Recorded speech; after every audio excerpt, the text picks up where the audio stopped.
आप सुन रहे हैं विविध भारती पिटारा।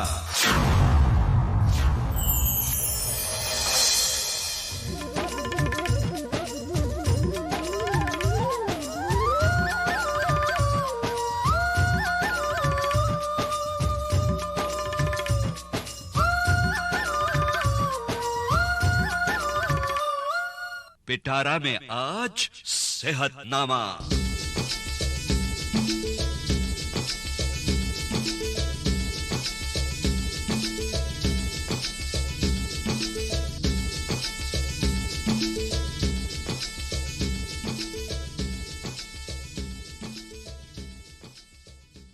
नमस्कार। आज की सेहतनामा में हम आपको सुनवा रहे हैं गायनेकोलॉजिस्ट यानी स्त्री रोग विशेषज्ञ डॉक्टर मौलिक जोशी से रेणु बंसल की भेंटवार्ता का विषय है सर्वाइकल कैंसर। सेहतनामा कार्यक्रम में आप सभी का स्वागत। आप सभी को रेणु बंसल का नमस्कार।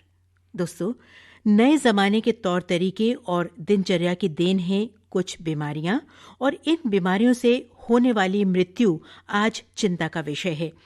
विकसित देशों में इतनी जागरूकता है कि बीमारी की दर कम है, लेकिन विकासशील देश इस समस्या से जूझ रहे हैं। दुनिया भर में गर्भाशय या कहें ग्रीवा कैंसर महिलाओं में 5वां सबसे बड़ा खतरनाक कैंसर है। ये प्रतिवर्ष करीब 1 लाख महिलाओं में से 16 महिलाओं को प्रभावित करता है और प्रतिवर्ष 1 लाख महिलाओं में से करीब 9 महिलाओं को मारता है। हमारे देश में ये बीमारी नंबर 2 पर है, जो सबसे अधिक स्त्रियों की जान ले रही है। इसी बीमारी पर, उसके कारणों और निदान पर ज्ञान हासिल करने के लिए आज हमने अपने स्टूडियो में स्त्री रोग विशेषज्ञ डॉक्टर मौलिक जोशी को आमंत्रित किया है। डॉक्टर मौलिक जोशी, आपका बहुत स्वागत है। नमस्कार। नमस्कार। जैसा कि मैं जान रही हूँ कि आज जो कैंसर है वो बहुत तेजी से फैलता जा रहा है और बहुत सारे लोगों को अपनी गिरफ्त में ले रहा है। और अगर हम स्त्रियों की बात करें तो सर्वाइकल कैंसर या कहें गर्भाशय के मुख का कैंसर आज एक बड़ी चिंता का विषय है। बड़ी चुनौती भी अपने सामने है, ऐसा हम बोल सकते हैं। सर्वाइकल कैंसर ऐसे देखा जाए तो आपने जैसे पहले बताया, विश्व भर में करीबन 80% जो गर्भाशय के मुख का कैंसर जो होते हैं विकासशील देशों जैसे भारत जैसे देशों में पाया जाता है। विकसित देशों में उनकी मात्रा बहुत कम है और one of the top rank और सबसे ऊपर की मात्रा में उसे गिना जाता है। डॉक्टर जोशी, सबसे पहले तो हम ये जानना चाहेंगे कि कैंसर किसी भी प्रकार का हो, उसे साइलेंट किलर माना जाता है, यानी ऐसी बीमारी जो बिना आवाज किए, बिना किसी लक्षण के आ जाती है और आपके शरीर में रहती है और उसका पता आपको काफी देर बाद चलता है। अंदर से आदमी को वो खोखला कर जाती है, ऐसा पता चलता है। गर्भाशय के मुख का कैंसर या सर्वाइकल कैंसर अगर हम देखना चाहे तो उसके भी सिम्टम्स, साइन सिम्टम्स अगर आप पूछना चाहते हैं तो बहुत सारे केसेस में वो एसिम्टोमेटिक मतलब अलाक्षणीय भी हो सकते हैं, पता भी नहीं चलता है। लेकिन बहुत सारे केसेस में हमें जब पता चलता है, जब योनि मार्ग से रक्तस्राव होता है, आदमी औरत के संबंध के समय पेशेंट को रक्तस्राव होने लगता है। कभी कभी फाउल स्मेलिंग डिस्चार्ज बोलते हैं, जो एक गंधयुक्त स्राव नीचे से निकलने लगता है योनि मार्ग से, उसे पता चल सकता है। और एकदम एडवांस स्टेजेस में जब कैंसर गर्भाशय से निकल के दूसरे भागों में जब फैल जाता है तो वो टाइम पे शरीर के दूसरे भागों के लक्षण वगैरह भी दिखाई दे सकते हैं। डॉक्टर साहब, एक लक्षण तो आपने बताया कि रक्तस्राव जो है ये एक कारण है, तो मैं यहाँ ये जानना चाहूंगी कि ये जो रक्तस्राव होता है ये दूसरी तरह के रक्तस्राव से किस तरह भिन्न है? एग्जैक्टली देखा जाए तो वजाइनल ब्लीडिंग नॉर्मली माहवारी के टाइम पे औरत को हर महीने 3-4 दिन पीरियड्स आता है और उस समय वो ब्लीडिंग होता है जो 3 दिन 4 दिन के बाद अपने आप स्टॉप हो जाता है। लेकिन ये जो ब्लीडिंग है वो इंटरमिटेंट ब्लीडिंग हो सकता है, 2 माहवारी के बीच में भी कभी कभी ब्लीडिंग हो सकती है। और ख़ास तौर पे देखा जाए तो उसे हम बोलते हैं ब्लीड्स ऑन टच, मतलब अगर कुछ भी उसे छूता है, कैंसर के जो कीटाणु या तो सेल्स रहते हैं गर्भाशय के मुख जो रहते हैं, ग्रीवा जो रहती है, अगर उसे कभी भी कुछ भी छूता है तो तुरंत ब्लीडिंग होने लगता है। इसीलिए ज़्यादा करके संभोग के टाइम पे जब भी आदमी औरत के संबंध होते हैं तभी पेशेंट को ब्लीडिंग होने की शुरुआत होती है। तो अगर ऐसी कंप्लेंट्स लेके पेशेंट्स हमारे पास आते हैं तो हम लोग एक टेस्ट करा के उसके ऊपर आगे विचार विमर्श कर सकते हैं। ये जो लक्षण आपने बताया ये विवाहित महिलाओं पर लागू होते हैं, लेकिन क्या ये संभव है कि जो अविवाहित लोग हैं या जो सेक्सुअली एक्टिव नहीं हैं उनमें ये लक्षण किस तरह से दिखाई देंगे? आमतौर पे देखा जाए तो सर्वाइकल कैंसर जो है वो अविवाहित या जो सेक्सुअली एक्टिव नहीं है उन औरतों में देखा नहीं जाता है। इसीलिए आजकल जो नए वैक्सीन्स वगैरह निकले हैं या तो प्रिवेंटिव मेजर्स जो बताते हैं वो हम लोग ज़्यादा करके जब लड़की औरत बनती है, एक उसका जो प्रोग्रेशन होता है उस समय को वहाँ पे हम लोग टारगेट करके उनको हम लोग वो वैक्सीन्स वगैरह देने की प्रक्रिया करते हैं। लेकिन ज़्यादा करके वो अपने को विवाहित या तो सेक्सुअली एक्टिव विमेन में देखा जाता है। और other thing I wanted to inform about this cancer is एक के बदले ज़्यादा पुरुषों के साथ अगर संबंध होते हैं या वो पुरुष का अगर और महिलाओं के साथ संबंध है तो उन महिलाओं में भी ये कैंसर के चांसेस ज़्यादा बताए गए हैं। डॉक्टर साहब, ये तो हुए गर्भाशय के मुख की बीमारी का पहला लक्षण कि अगर आपको रक्तस्राव होता है तो तुरंत डॉक्टर की सलाह आपको लेनी चाहिए। लेकिन जिस बीमारी के बारे में हम बात कर रहे हैं उसके बारे में ज्यादा से ज्यादा बात करना ही उसका इलाज है कि ज्यादा बात करेंगे तो जागरूकता ज्यादा आती है और हर कदम पर जब हम अपनी सेहत का ध्यान रखेंगे, डॉक्टर की सलाह मानेंगे तो कुछ बीमारियां ऐसी हैं जिनसे हम दूर रह सकते हैं। तो बात हम कर रहे हैं सर्वाइकल कैंसर यानी गर्भाशय के मुख के कैंसर की। लक्षण आपने बताया रक्तस्राव, इसके अलावा भी कोई लक्षण हो सकता है? आमतौर पे देखा जाए तो रक्तस्राव के अलावा वजाइनल मास, अंदर से कुछ बाहर आ रहा है, ऐसा अगर कभी कभी किसी को लगता है तो उसे भी निग्लेक्ट नहीं करना चाहिए। और ज़्यादा करके फाउल स्मेलिंग डिस्चार्ज जो बोलते हैं, जो गंधयुक्त डिस्चार्ज होता है, उसे तुरंत दिखाना चाहिए। और मेटास्टेसिस जब होता है, जब वो निकल के दूसरे शरीर में फैल जाता है तो अब्डोमेन में है, पेट में अगर फैल जाता है तो किडनी पे इफेक्ट होते हैं, लंग्स पे इफेक्ट होते हैं, तो उसके हिसाब से किडनी के सिम्टम्स आ सकते हैं। अगर फेफड़े में चले गए हैं उसके कीटाणु तो उसके हिसाब से फेफड़े के सिम्टम्स वगैरह भी आ सकते हैं। लेकिन ये फिर होता होगा दूसरे, तीसरे या चौथी स्टेजेस पे लिए। सही बात है। तो हम बात कर रहे हैं लक्षणों की, तो हमारे श्रोताओं ने सुना होगा, बहुत ध्यान से सुना होगा कि लक्षण किस प्रकार के हैं। इन किसी भी लक्षण अगर आपको कहीं दिखते हैं अपने आप में या किसी और में तो तुरंत डॉक्टर की सलाह लेनी चाहिए। अब लक्षण के बाद अगर हम डायग्नोसिस पे आते हैं या टेस्ट पे आते हैं तो किस तरह के टेस्ट हैं जो कराने चाहिए? इसमें सबसे पहले देखे जाए तो हम लोग बात करेंगे कॉजेज ऑफ सर्वाइकल कैंसर, कि किस प्रकार से ये होता है। सबसे पहले कारण क्या है? तो एक कीटाणु है जिसे बोला जाता है ह्यूमन पैपिलोमा वायरस। सारे रिसर्च के बाद ये पता चला है कि ह्यूमन पैपिलोमा वायरस का जो इन्फेक्शन होता है वो सबसे ज्यादा कारणभूत है इस कैंसर के लिए। और ये किसमें पाया जाता है? ये सेक्सुअल पार्टनर्स जिसके ज्यादा होते हैं, सेक्सुअली ट्रांसमिटेड डिसीजेस जिसमें होते हैं, उसमें ये ज्यादा पाया जाता है। उसके अलावा जो को फैक्टर्स बोलते हैं, इसके अलावा जो फैक्टर्स होते हैं उसमें स्मोकिंग है, HIV इन्फेक्शन है, क्लेमीडिया इन्फेक्शन है, स्ट्रेस रिलेटेड डिसऑर्डर्स, कभी कभी हार्मोनल कॉन्ट्रासेप्टिव पिल्स है, मल्टीपल प्रेगनेंसीज है, बार बार अगर पेशेंट प्रेग्नेंट हो जाती है उसकी वजह से, और एक डाइथाइल सिल्बेस्ट्रॉल करके एक हार्मोन्स आते हैं उसके हिसाब से भी कभी कभी हो सकता है। और रेयर केसेस में ये अनुवांशिक भी हो सकता है। अगर माँ या फैमिली में दूसरे किसी औरत को ये गर्भाशय का कैंसर हुआ है तो शायद थोड़े से चांसेस ज्यादा है कि उसको भी एक बीमारी हो सकती है। सबसे ज्यादा जरूरी चीज डायग्नोस कैसे करें, पहचान कैसे करें अपने को। तो पहचान करने के लिए तो एक ही प्रोसीजर रहता है, स्क्रीनिंग टेस्ट जो बोला जाता है। आप लोगों ने सुना होगा कि पैप स्मीयर करके एक टेस्ट होता है जो आजकल सब जगह पे उपलब्ध है। जब फुल बॉडी चेकअप वगैरह भी होता है तो लेडीज के लिए खास तौर पे पैप स्मीयर और मैमोग्राफी, ये दो चीजें हैं ब्रेस्ट कैंसर के लिए और सर्वाइकल कैंसर के लिए, वो इसमें इंक्लूड ही होते हैं। तो ये पैप स्मीयर जो टेस्ट होते हैं वो सर्वाइकल टिश्यू जो रहते हैं वहाँ के जो सेल्स होते हैं उसको लेके स्लाइड्स पे लगाते माइक्रोस्कोप के नीचे स्टडी किया जाता है। और अगर डाउट अपने को लगता है कि नहीं ये कुछ अलग प्रकार के सेल्स दिख रहे हैं, तो कोल्पोस्कोपी गाइडेड हम लोग बायोप्सी वगैरह भी ले सकते हैं, लेकिन वो सब बात की प्रक्रिया है। The most important thing is pap smear which is a very effective screening test for cervical cancer. जी डॉक्टर साहब, आपने पैप स्मीयर का टेस्ट बताया, तो अब मैं जानना चाहूंगी कि पैप स्मीयर का जो टेस्ट है ये किन उम्र की महिलाओं को जरूर करवाना चाहिए और कितने कितने साल में करवाना चाहिए? ये बहुत ही इम्पोर्टेंट प्रश्न है। पैप स्मीयर टेस्ट जो होता है वो सर्वाइकल स्क्रीनिंग के लिए किया जाता है। इट इज़ रिकमेंडेड कि एक औरत जब सेक्सुअली एक्टिव होती है उसके 3 साल बाद ये टेस्ट शुरुआत करनी चाहिए। आमतौर पे 21 से 25 साल के उम्र के दरमियान ये टेस्ट शुरुआत होनी चाहिए। और दूसरी बात आती है कि हाउ ऑफन, कितनी बार ये कराना चाहिए। तो अगर सपोज ये टेस्ट नेगेटिव आती है तो maybe every 5 years you can go for these pap smear. और अगर सपोज कुछ अबनॉर्मल सेल्स वगैरह दिखते हैं then we recommended it to do it every 6 months pap smear test. और ये कंटिन्यू रहता है मे बी 70 years तक। अगर आप ये पैप स्मीयर का स्क्रीनिंग टेस्ट कराते हैं ये आपके लिए बहुत ही फायदेमंद रहेगा।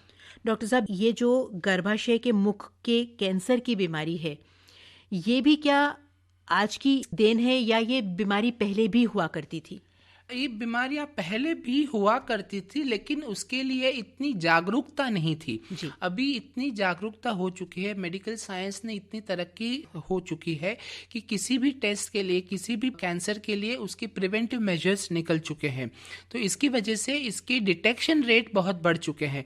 पहले भी उससे कैंसर की बीमारियां, गर्भाशय के मुख का कैंसर जो है उसके बहुत सारे मौत भी हो सकते थे लेडीज के। लेकिन अभी जो प्रकार है, जिस प्रकार से अभी नए नए साइंस निकले हैं उसकी वजह से अपने को पता चलता है कि ये कभी हुआ है, कौन से स्टेज पे है, उसके कहाँ तक फैल चुका है और उसके लिए क्या ट्रीटमेंट अवेलेबल है। जी डॉक्टर साहब, सेहतनामा कार्यक्रम में आज हम गर्भाशय के मुख के कैंसर के बारे में बात कर रहे हैं। इसके कारण और लक्षण के बारे में हम बात कर चुके हैं। अब जब पता चलता है कि किसी महिला को गर्भाशय के मुख का कैंसर हो गया है तो उसका इलाज जो है वो किस तरह से शुरू होता है और ये इलाज कितना लंबा चलता है? आमतौर पे देखा जाए तो कौन से स्टेज में है वो कैंसर, कहाँ तक फैल चुका है, उसके हिसाब से उसकी ट्रीटमेंट या उसका इलाज मान्यता होती है। सर्वाइकल कैंसर जो है वो इंटरनेशनल फेडरेशन ऑफ गायनेकोलॉजी और ऑब्स्टेटिक्स है हमारी जो संस्था, वो बता रही है कि क्लिनिकल एग्जामिनेशन से हम तय कर सकते हैं, पेशेंट को एग्जामिन करके हम बता सकते हैं कि कौन से एरिया में कैंसर फैल चुका है।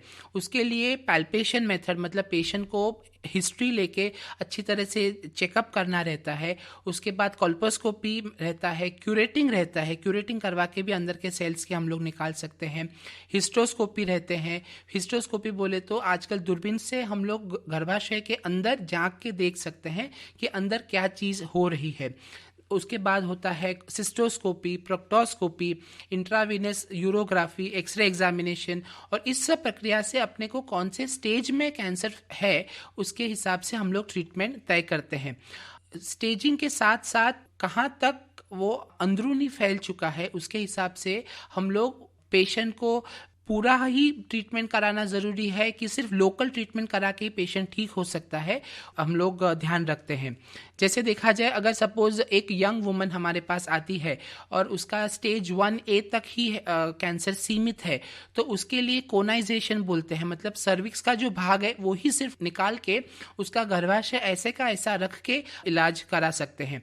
लेकिन यही चीज़ अगर स्टेज 1A1 में अगर एक पैरिस वुमन आती है जिसकी गर्भाशय की प्रक्रिया या तो प्रेगनेंसी का काम खत्म हो चुका है तो उसे हम गर्भाशय निकालने की सलाह देते हैं, जिसे हम हिस्टेक्टमी बोलते हैं। और आगे के केसेस में अगर स्टेज 1A के ऊपर जाता है तो गर्भाशय के साथ साथ गर्भाशय के आजू बाजू में जो लिम्फ नोड्स होते हैं उन्हें निकालना पड़ सकता है। वजाइना का ऊपर का 2/3 भाग है उसे निकालना पड़ सकता है।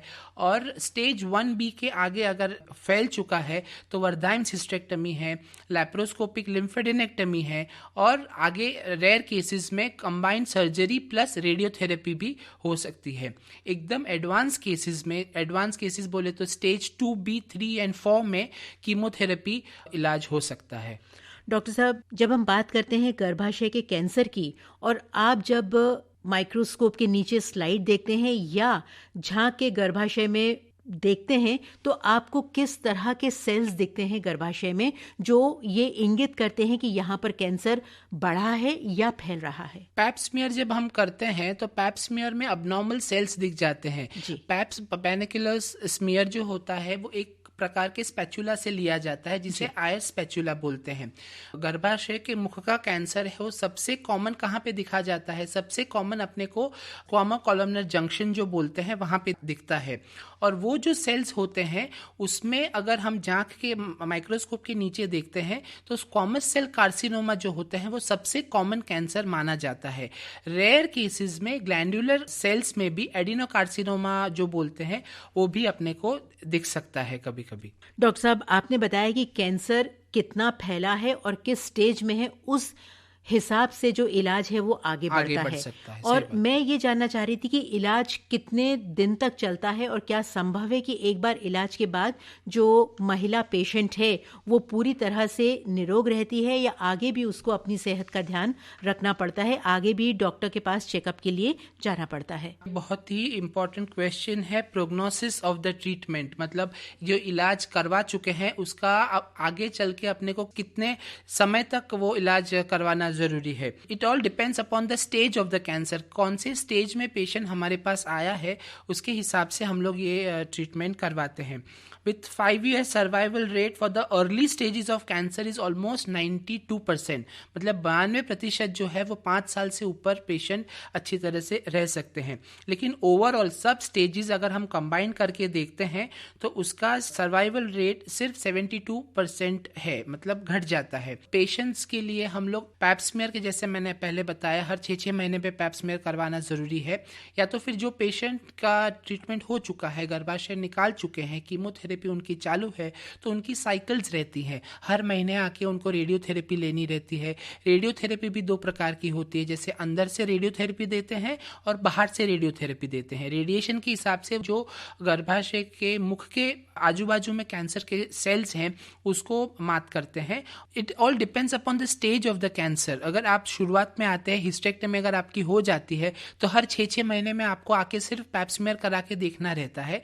लेकिन अगर सपोज आप लेट स्टेजेस में आए हैं तो फिर जैसे मैंने बताया 5 ईयर सर्वाइवल रेट इज 72%, तो आमतौर पे 5 साल के अंदर अंदर वो पेशेंट ज़्यादा नहीं रह पाता है। इसीलिए हम लोग उनको बोलते हैं कि कम से कम 5 साल तक तो आपको ट्रीटमेंट करानी ही करानी है। सेहतनामा में आप सुन रहे हैं गायनेकोलॉजिस्ट यानी स्त्री रोग विशेषज्ञ डॉक्टर मौलिक जोशी से रेणु बंसल की भेंटवार्ता का विषय है सर्वाइकल कैंसर। डॉक्टर जोशी, आपने बताया कि अगर किसी महिला को गर्भाशय के मुख का कैंसर होता है तो उसके 2 तरीके होते हैं उस हिसाब से कि कैंसर कहाँ तक फैला है। अगर तो कैंसर कम फैला है, शुरुआत है, तो सिर्फ गर्भाशय के मुख का कुछ भाग निकालने से उसका जो इलाज है वो हो सकता है। सही बात है। ऐसे समय में, ऐसी अवस्था में क्या वो महिला अपने पूरे वैवाहिक जीवन का सुख उठा सकती है और प्रजनन में सक्षम हो सकती है? प्रजनन के लिए जैसे गर्भाशय, गर्भनलिका और ओवरीज जहाँ से अंडा बनता है, अंडाशय, वो 3 चीज़ें सबसे ज़्यादा ज़रूरी है। अगर वो 3 चीज़ें औरत के शरीर में है तो वो एक प्रसूति के लिए सक्षम औरत मानी जाती है। आजकल केसेस देखे भी गए हैं कि अगर एकदम अर्ली स्टेजेस में, एकदम शुरुआत के समय में अगर हम डिटेक्ट करते हैं तो कोनाइजेशन करके सर्विक्स का सिर्फ वो पार्ट निकाल लेते हैं, लेकिन गर्भाशय, गर्भनलिका, अंडाशय और आजू बाजू के जो भी अवयव है वो वहाँ के वहाँ रख सकते हैं, जिसके हिसाब से आगे चल के वो एक प्रसूता औरत भी बन सकती है। डॉक्टर साहब, गर्भाशय का जो मुख है वहाँ पर दूरबीन से देखा जा सकता है, गर्भाशय के अंदर भी देखा जा सकता है, लेकिन जो अंडाशय होता है वो गर्भाशय के दोनों तरफ होता है, दो बाजू पे रहता है, उसको हम नहीं देख सकते हैं। लेकिन गर्भाशय के मुख के कैंसर के साथ साथ कभी कभी देखा गया है कि जो अंडाशय का कैंसर है वो भी स्त्रियों में पाया गया है। हाँ, सही बात है। लेकिन जब भी हम पैप स्मीयर कराते हैं तभी सबसे ज्यादा जरूरी है क्लिनिकल एग्जामिनेशन। हम लोग जब अंदरूनी जांच करते हैं तो अंदरूनी जांच के साथ साथ हम गर्भाशय की साइज देखते हैं कि गर्भाशय की साइज कितनी है। और वो जब हम हाथ से चेकअप करते हैं तो हाथ से चेकअप करने के समय हम लोग देखते हैं कि ओवरीज का साइज क्या है, अंडाशय की साइज क्या है। अगर हमें थोड़ी भी शंका आती है कि अंडाशय की साइज बढ़ चुकी है तो तुरंत एक सोनोग्राफी वगैरह करवा लेते हैं। और अल्ट्रासोनोग्राफी से अपने को पता चलता है कि ये किस साइज की हो चुकी है। अंडाशय में कभी कभी सिस्ट पाए जाते हैं, वो मामूली पानी के सिस्ट होते हैं, कभी कभी खून के सिस्ट होते हैं, और रेयर केसेस में वो कैंसर के सिस्ट भी हो सकते हैं। डॉक्टर साहब, एक बात मैं आपसे और जानना चाहूंगी कि जैसे जैसे महिला की उम्र बढ़ती है, या कहें कि जब वो मेनोपॉज के आसपास होती है, हो चुका होता है या हो रहा होता है, तो कई बार ऐसा सुनने में आता है कि जो गर्भाशय के अंदर की दीवार है या जो परत है वो थोड़ी सी कड़क हो रही है। इसका क्या मतलब होता है? उसका मतलब है कि उसके जो माहवारी है वो आगे पीछे पहले तो होना शुरुआत होती है। इसे हम पेरीमेनोपॉजल पीरियड बोलते हैं। जब एक लड़की औरत बनती है 12-13 साल में, उसको जब पीरियड्स आने शुरुआत होते हैं तब उसके पीरियड्स कैसे इरेगुलर होते हैं, ऐसे ही इरेगुलरिटीज वहाँ पे पेरीमेनोपॉजल एज ग्रुप में भी आ सकते हैं। मे बी 50 साल से लेके 55 साल का जो उम्र का दौर है वहाँ पे ये माहवारी आगे पीछे हो सकती है। और इस समय हम लोग एक क्यूरेटिंग करके, अगर माहवारी आगे पीछे हो रही है तो अंदर का जो अस्तर है, बच्चेदानी के अंदर का जो गर्भाशय के अंदर का जो अस्तर है वो निकाल के हम लोग हिस्टोपैथोलॉजी एग्जामिनेशन के लिए भेजते हैं क्यूरेटिंग करके। और वहां पे पता चलता है कि ये किस बीमारी का प्रॉब्लम है। अगर कुछ भी नहीं है तो अपने को नॉर्मल प्रोसीजर ऑफ लाइफ समझ के उसे झेलना है। डॉक्टर साहब, कई बार ऐसा भी देखा गया है कि जहां पर जो गर्भाशय की लाइनिंग है वो अगर थोड़ी सी कड़क या सख्त होने लगती है तो गर्भाशय को निकालने का सुझाव दिया जाता है। तो ये जो स्टेज है, क्या ये आगे चलकर कैंसर का रूप ले सकती है अगर उसे नहीं निकाला गया या उस पर ध्यान नहीं दिया गया तो? अगर जैसे आपने बताया कड़क हो चुकी है और जब हम लोग क्यूरेटिंग करके उसको टेस्ट के लिए भेजते हैं तो वो टेस्ट में कौन से प्रकार के सेल्स आते हैं, एटीपिया सेल्स आते हैं, डिस्प्लाजिया सेल्स आते हैं, वो सेल्स को देख के आगे चल के अपने को मे बी इन 10 to 15%, 10 से 15% औरतों में ये कैंसर का रूप भी धारण कर सकती है। डॉक्टर जोशी, आज सेहतनामा कार्यक्रम में हम गर्भाशय के मुख के कैंसर के बारे में बात कर चुके हैं और अपने इस कार्यक्रम में आपने कारण बताए, लक्षण बताए, उसका इलाज बताया। लेकिन सबसे ज़रूरी है कि हम वो कौन सी सावधानियां बरतें, कैसा जीवन अपनाएं कि जिससे ये बीमारी हम तक पहुंचे ही ना। यानी जो प्रिवेंटिव मेजर्स होते हैं वो क्या हैं और वो किन किन महिलाओं को ध्यान में रखने चाहिए? हम तो यही दुआ करते हैं कि कैंसर किसी को न हो, लेकिन अगर कैंसर हो जाता है तो उसके पहले प्रिवेंटिव मेजर्स लेने बहुत ही ज़रूरी होते हैं। जैसे मैंने बताया, गर्भाशय के मुख का कैंसर जो होता है उसका सबसे इम्पॉर्टेंट कारण है ह्यूमन पैपिलोमा वायरस। तो उसके लिए आजकल वैक्सीन्स निकले हुए हैं, जैसे टीकाकरण बोलते हैं, बच्चे को खसरा का टीका लगाते हैं, पोलियो के ड्रॉप्स पिलाते हैं, डिप्थीरिया परटूसिस टेटनस के इंजेक्शंस बचपन में लगाते हैं। ऐसे ही जब एक लड़की औरत बनती है या सेक्सुअली एक्टिव हो जाती है तो उस उम्र के दायके में उसको वो वैक्सीनेशन कराना बहुत ही ज़रूरी है। विकासशील देशों में और विकसित देशों में वो उम्र का फासला जो है वो बहुत माना जाता है। HPV vaccines are targeted at girls maybe from 9 years to 26 years because it works if given। अगर सपोज इन्फेक्शन होता है उसके पहले अगर वैक्सीन लगा लेते हैं तो ही ये काम कर सकती है। एक बार इन्फेक्शन लग चुका है, एक बार कैंसर के कीटाणु या कैंसर के लक्षण दिख चुके हैं तो फिर वो मतलब नहीं होते हैं। आजकल गडासेल और सर्वैरिक्स करके 2 वैक्सीन्स उपलब्ध हैं जो प्रिवेंटिव मेजर्स के हिसाब से ये लड़की लोग को हम लगाते हैं। डॉक्टर साहब, जैसा कि आपने बताया कि जो सेक्सुअली एक्टिव महिलाएं होती हैं उनमें गर्भाशय के मुख के कैंसर की संभावना ज़्यादा होती है, तो इसमें कोई उम्र की भी सीमा होती है? किसी भी उम्र में हो सकता है? एकदम अविवाहित स्त्रियों में काफ़ी रेयर माना जाता है, वहाँ पे हम लोग देखते नहीं हैं। लेकिन एक सेक्सुअली एक्टिव और विवाहित स्त्री में वो जो है जल्द से जल्द में भी 35 साल 40 साल में भी देखा गया है और लेट से लेट 65 साल की औरत में भी देखा गया है। डॉक्टर साहब, ज़्यादातर माना जाता है कि गर्भाशय के मुख का जो कैंसर है वो विवाहित स्त्रियों में ही ज़्यादा होता है, और किस तरह का कैंसर है जो मेनोपॉज के बाद स्त्रियों को हो सकता है? गर्भाशय के मुख का कैंसर जो है वो मेनोपॉज के पहले होता है ज्यादा करके, लेकिन मेनोपॉज के बाद जो होता है वो गर्भाशय के अंदर का जो कैंसर होता है वो सबसे कॉमन माना जाता है, जिसे हम लोग यूट्राइन कार्सिनोमा बोलते हैं। अगर एक बार आपका मेनोपॉज आ चुका है, सपोज 5 साल बीत चुके हैं, 5 साल के बाद अगर आपको रक्तस्राव वापस चालू हो जाता है तो आंख बंद किए तुरंत डॉक्टर के पास जाके क्यूरेटिंग करवा के उसका इलाज कराना जरूरी है। और 98% वो है कि वो एडिनोकार्सिनोमा या तो गर्भाशय का कैंसर होने के चांसेस हैं।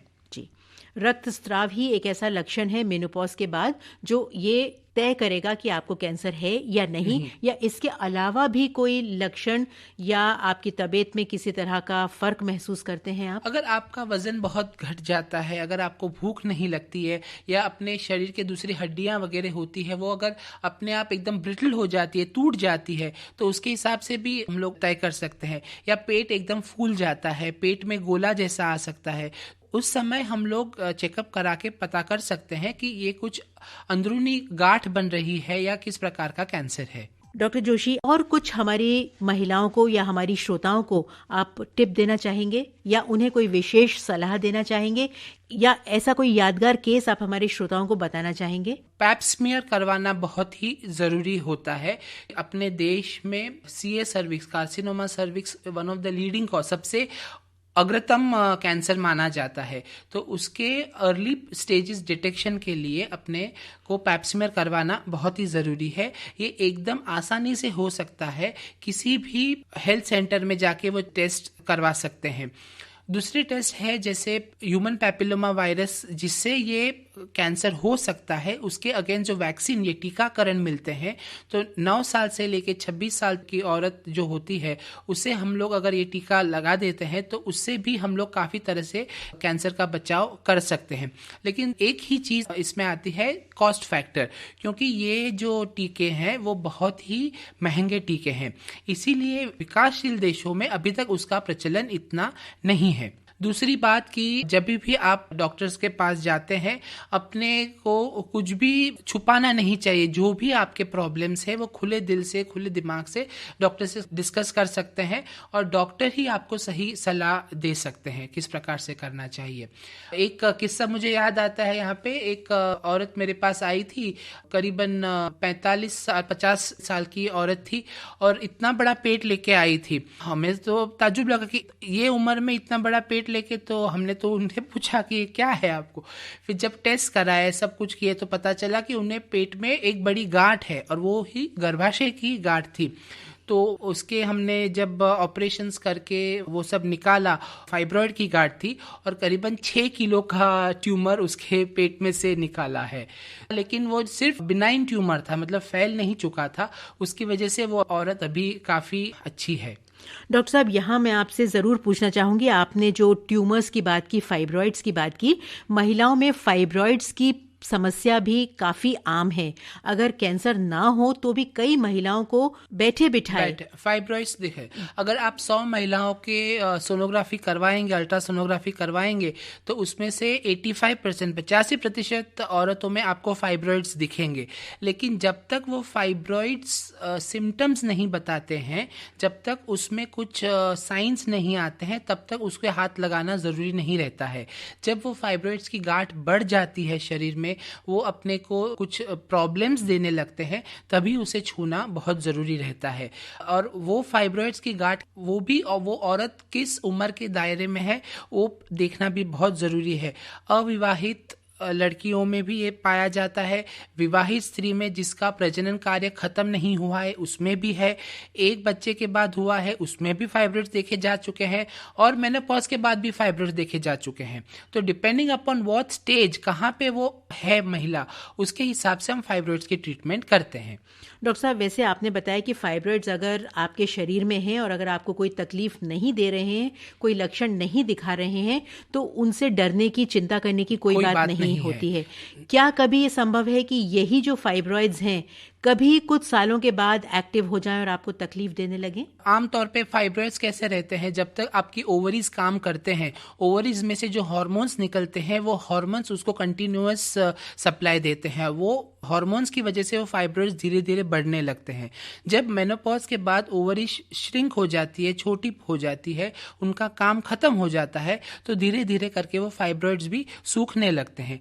रेयर केसेस में वो फाइब्रॉइड वो टाइम पे गर्भाशय की थैली आमतौर पे नींबू के साइज की रहती है, वो कभी कभी बढ़ के संतरे जितनी हो जाती है, संतरे से बढ़ के फिर अनार जितनी हो जाती है, और रेयर केसेस में वो कलिंगर जितनी भी हो सकती है। जी डॉक्टर साहब, यहाँ मैं आपसे और एक बात पूछना चाहूंगी कि जब महिला मेनोपॉज के आसपास पहुंचती है या कहें कि 45 की उम्र पार करती है, तो कुछ लक्षण शरीर में या कुछ तकलीफें शरीर में शुरू हो जाती हैं। उसमें वजन का बढ़ना भी शामिल है, दर्दें होना भी शामिल है, क्योंकि हमारे शरीर से हार्मोन कम हो रहे होते हैं, तो ये सब तकलीफें आती हैं। लेकिन एक महिला का अगर खून कम हो रहा है या खून कम बन रहा है या उसका हीमोग्लोबिन गिर रहा है, तो ये कौन कौन सी तरफ इशारा करती है कि आपको क्या हो सकता है शरीर में? अगर आपने टेस्ट करवाए हैं और पता चलता है कि आपका हीमोग्लोबिन घट रहा है, तो हीमोग्लोबिन घटने के बहुत सारे कारण हो सकते हैं। पहली बात तो कि आपके शरीर में हीमोग्लोबिन बन नहीं रहा है, या तो फिर जो बन रहा है हीमोग्लोबिन वो निकल जा रहा है। अगर माहवारी आपके बहुत जा रही है, 3 दिन 4 दिन के बदले अगर आपका रक्तस्राव 7 दिन 8 दिन पे हो रहा है, और हर 15 दिन पे अगर रक्तस्राव हो रहा है, तो हीमोग्लोबिन घटना संभव है। दूसरी बात है कि कैंसर की बीमारी भी कभी कभी पकड़ सकती है। दूसरी चीजें हैं कि सिर्फ गर्भाशय और ओवरीज के मद्देनजर न रखते हुए बॉडी के दूसरे जो अवयव है उसके ऊपर भी हम लोग अगर ध्यान देते हैं, तो स्टमक है, अपने फेफड़े हैं, ब्रेस्ट है, उसको भी अगर हम लोग टेस्ट करवा के देखते हैं तो उसमें भी कभी कभी कुछ अबनॉर्मलिटी अपने को दिख सकती है। बढ़ती उम्र में डॉक्टर साहब स्त्रियों में 2 चीज़ों की समस्या होती है। एक तो कैल्शियम की कमी होती है और एक उनके शरीर में चर्बी ज़्यादा होने लगती है, यानी कि जो मोटापा है वो काफ़ी तकलीफ देता है। तो आप कुछ सलाह देना चाहेंगे कि इन चीज़ों को हम कैसे कंट्रोल कर सकें? पेरीमेनोपॉजल एज ग्रुप में हमारी जब बंद होने का उम्र आता है तो पेरीमेनोपॉजल सिम्टम्स होते हैं। कभी कभी औरत बहुत चिड़चिड़ापन महसूस करती है, या तो इरिटेबल हो जाती है, संभोग के टाइम पे जो चिकनाहट रहती है वो एकदम कम हो जाती है, और ये सब जो चीज़ें हैं वो सब हार्मोन्स की वजह से हैं। शरीर में हार्मोन्स जब घट जाते हैं तो वो घटने के हिसाब से ही अपने को ये सब चीज़ें देखनी होती है। आमतौर पे देखा जाए तो हड्डियों के अंदर हड्डियां बनने की जो प्रक्रिया रहती है, ऑस्टियोपोरोसिस की जो प्रोसेस होते हैं वो भी स्टार्ट हो जाता है मेनोपॉज के बाद में। इसीलिए कैल्शियम सप्लीमेंट्स लेना बहुत ज़रूरी होता है, वरना कैल्शियम नहीं लेने की वजह से या तो हड्डियां अंदर से एकदम खोखली हो जाती हैं और उसकी वजह से हड्डी के टूटने की, फ्रैक्चर होने की संभावना भी हो सकती है। दूसरी बात आपने बोली मोटापे के लिए, तो मोटापे के लिए भी यही कारण है कि हार्मोन्स की वजह से ये आगे पीछे, जब हार्मोन्स के उतार चढ़ाव होते हैं तो उसकी वजह से प्रॉब्लम्स आ सकते हैं। उससे भी अगर नज़रअंदाज हम ना करें तो हार्मोन रिप्लेसमेंट थेरेपी भी आजकल उपलब्ध है। जो हार्मोन्स ओवरीज में से बन रहे थे वो अंदरूनी बन रहे थे, लेकिन ओवरीज ने काम करना बंद कर दिया है, तो बाहर से वही हार्मोन्स हम टैबलेट्स के द्वारा, इंजेक्शंस के द्वारा, पैचेस के द्वारा, जेल्स के द्वारा, ऐसे सब लेके वही हार्मोन्स बॉडी में हम रिप्लेस कर सकते हैं, और आपका जो सौंदर्य है, आपकी जो चेहरे का निखार है, आप बरकरार रख सकते हैं। बाहर से हार्मोन लेने की ज़रूरत क्या होती है या लेना चाहिए, इस बात की आप कितनी सलाह देते हैं? क्योंकि ये जो दवाइयां हैं कहीं लॉन्ग रन में हमारे शरीर पर असर करती हैं। हाँ, नहीं, ऐसी बात नहीं है। अगर पेशेंट्स को तकलीफ होती है तो हार्मोन रिप्लेसमेंट थेरेपी लेना बहुत ज़रूरी माना जाता है, और वो थेरेपी फिर कहाँ तक कंटिन्यू करना है, मे बी 6 years तक, 7 साल तक, 8 साल तक, it all depends upon the patient. Her patient के लिए वो इंडिविजुअल हम ग्रुप करके तय करते हैं। डॉक्टर मौलिक जोशी, आपका बहुत धन्यवाद। अपने अति व्यस्त समय में से आपने हमारे लिए समय निकाला और हमारे श्रोताओं को गर्भाशय के मुख के कैंसर के साथ साथ होने वाली दूसरी बीमारियों के बारे में भी आपने अवगत कराया। धन्यवाद। आज की सेहतनामा में आप सुन रहे थे गायनेकोलॉजिस्ट यानी स्त्री रोग विशेषज्ञ डॉक्टर मौलिक जोशी से रेणु बंसल की भेंटवार्ता का विषय था सर्वाइकल कैंसर। तकनीकी सहयोग दिया तेजश्री शेट्टी ने और विविध भारती की ओर से ये कार्यक्रम आपकी सेवा में प्रस्तुत किया कमलेश पाठक ने।